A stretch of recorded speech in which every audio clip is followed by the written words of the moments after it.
fast car, I want a ticket to anywhere. Maybe we make a deal. Maybe together we can get somewhere. Any place is better. Starting from zero, got nothing to lose. Maybe we'll make something. Me, myself, I got nothing to prove.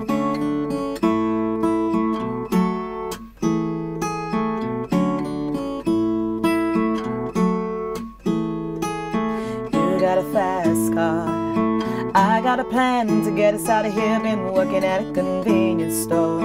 Managed to save just a little bit of money. Won't have to drive too far. Just cross the border and into the city. You and I can both get jobs. Find to see what it means to be living. So remember when we were driving in your car. Speed so fast I felt like I was drunk. See the lights stayed out before. Said your arm felt nice wrapped around my shoulder. And I had a feeling that I belonged. I had a feeling I could be someone, be someone, be someone.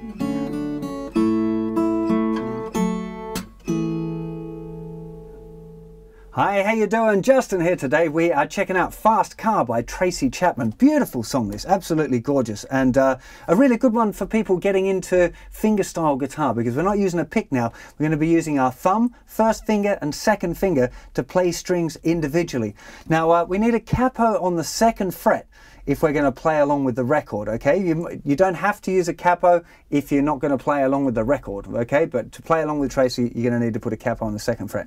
So what I'm going to do is we're going to go to a close-up, and we're going to check out the riff first of all, and then we're going to come back to the wide, and I'll go through the chords in the chorus.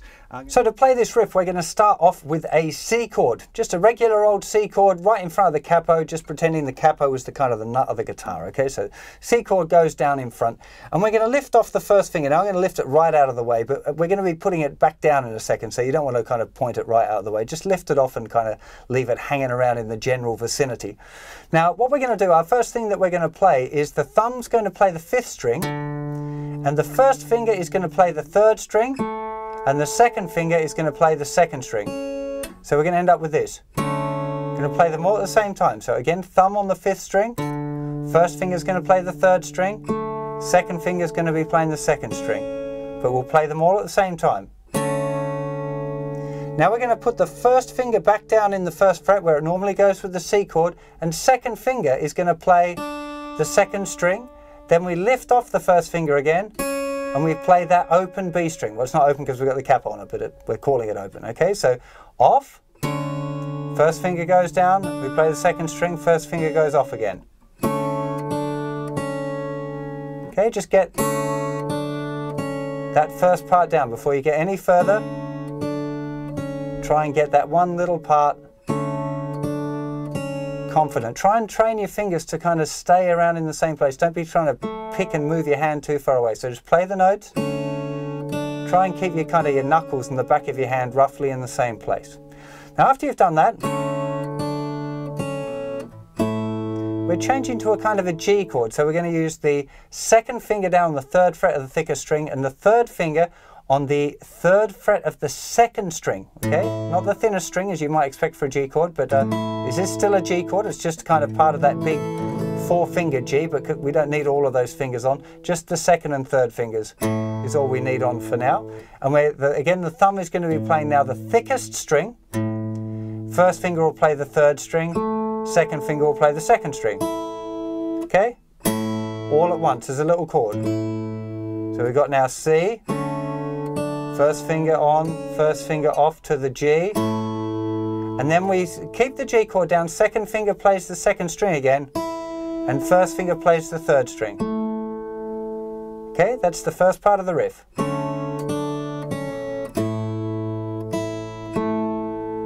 Chord together, 1st finger goes on and off, then we change to the G, then we play the 2nd string, 3rd string. Rhythm, 1 and 2 and 3 and 4. 1 and 2 and 3 and 4. 1 and 2 and 3 and 4.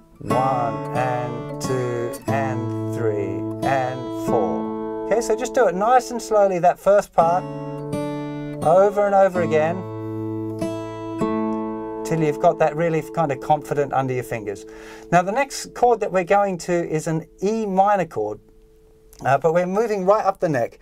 Now if you're reading tab, it'll say 7th fret, then an open string, and then an 8th fret. But because we've got the capo on the 2nd fret, we've got to move all of those numbers up too. So first finger is going to go on the 9th fret of the 5th string. We're going to play the open G string, and the 3rd finger is going to go on the 10th fret. Okay, so it's the 8th fret relative, like if you were doing an open version without the capo, but because we got the capo on, we're 2 frets above.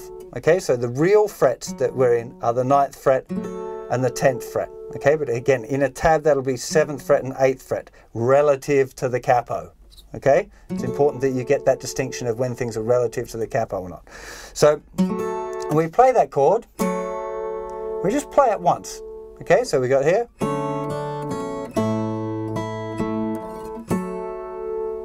Okay, then we move the 3rd finger down 1 fret and the 1st finger down 2 frets. Okay, so now the 1st finger is in the 7th fret and the 3rd finger is in the 9th fret. Okay, that's the real frets. Okay, in tab terms, it'll say the 1st finger's in the 5th fret because it's 1, 2, 3, 4, 5 frets above the capo. Okay, and if that's in the 5th, then 3rd finger will be the 7th fret.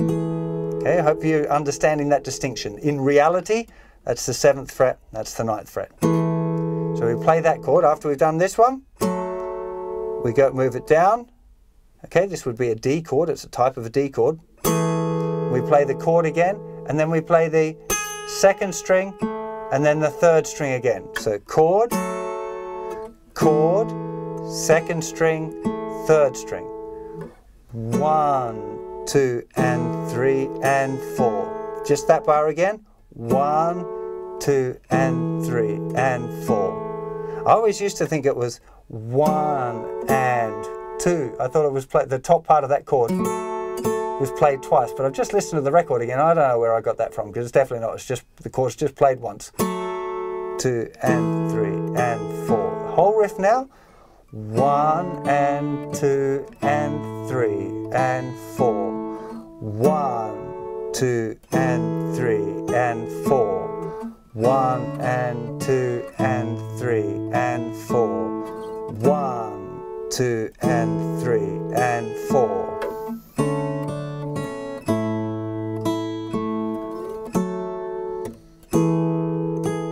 Now a couple of things to notice here.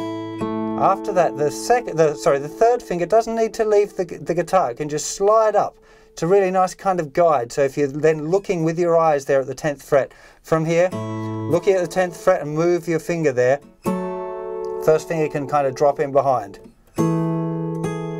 It's a nice guide.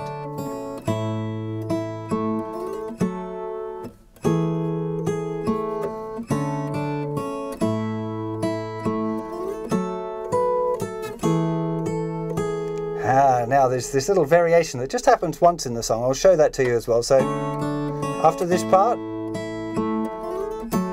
you slide up to the E minor, then little finger's going to go down the 2 frets higher than where the 3rd finger is. Okay, actually the 12th fret. It'll say 10th fret in a tab if you saw it. And then you lift that off again. So you're just playing individual notes. I'm going to be using my driving finger there for that note. Then we go back to our D again, same as before, and we add the little finger 1 fret higher this time than the 3rd finger. Okay, so it's from here, little finger 2 frets higher, then we go down, little finger 1 fret higher. It's the variation.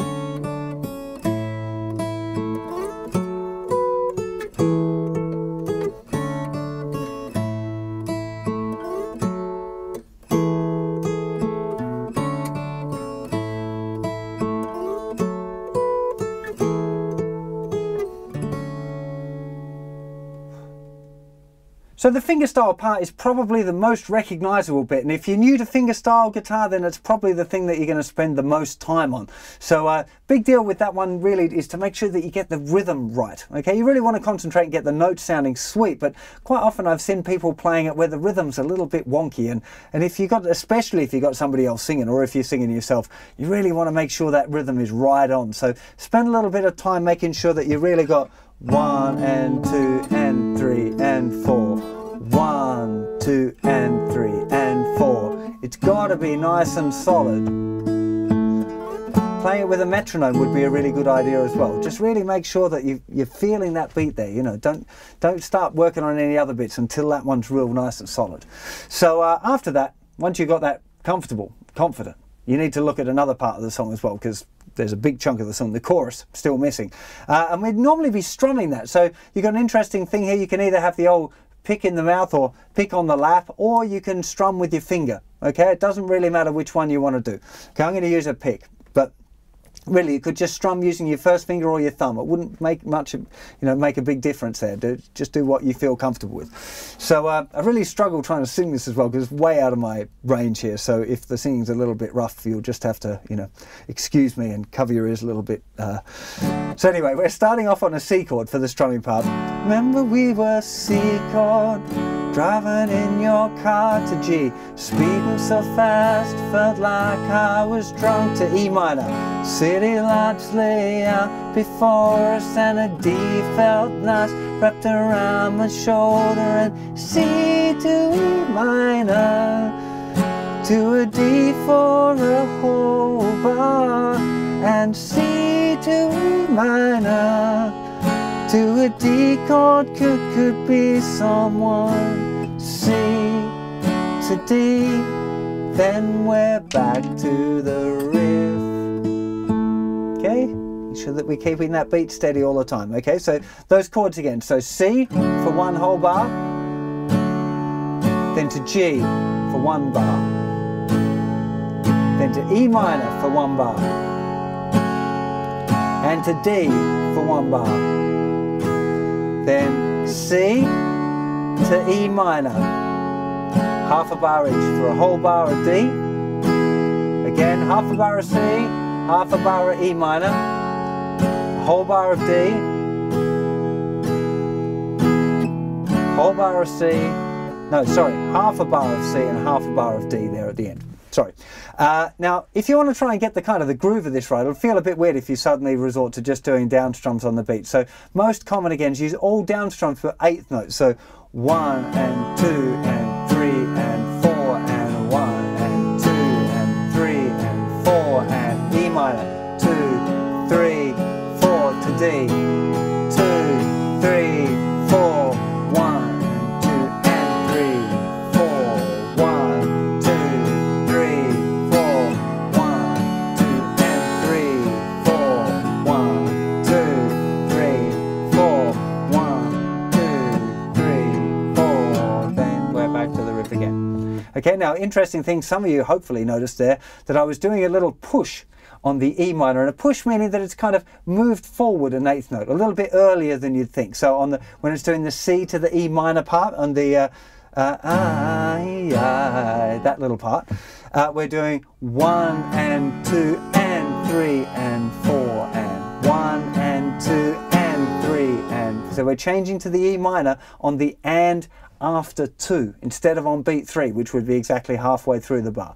1 and 2 and 3, 4, D, 2, 3, 4, 1 and 2 and 3, 4, 1, 2. Now once you're kind of hip with that, the little push and all the downstrokes, if you want to start adding in some upstrokes as well, you can. Just remember that you've got to keep that hand moving exactly the same and nice and confidently. Feeling so fast, it's like I was drunk. Feeling like they up before us, and they're gonna take down the shoulder and ride. And I feel that I'm just keeping that hand moving all the time. 1 and 2 and 3 and 4. But if I want to, you can just start to kind of feel it out and put some of those upstrokes in. The big deal is keeping the hand moving on 1 and 2 and 3 and 4 and. As long as you keep that going, if you want to add those extra eighth notes in, you can, and it'll always sound cool. It'll sound in time if you're doing that. So, and it's kind of inconsistent, this tune, but like the recording version, there's not exactly a set strumming pattern that you should be using. So it's up to you to kind of feel it out a bit, where you want to put those upstrokes in to make it work. But this one, for most people, it's about learning the riff, the fingerstyle riff, you know. But make sure you learn the chorus as well. Make sure you keep the beat and keeping the time steady, because that really is the biggest deal with this song, is making sure that you're keeping the time steady as well, going from the verse into the chorus as well. A lot of people really try and ramp it up when it comes into the chorus, which sometimes doesn't sound too bad, but you want to be able to do it consistently, and practicing along with the metronome is probably the best way to do that. So anyway, hope you enjoyed this lesson. I'll see you for plenty more songs and stuff very soon. You take care of yourselves. Bye-bye.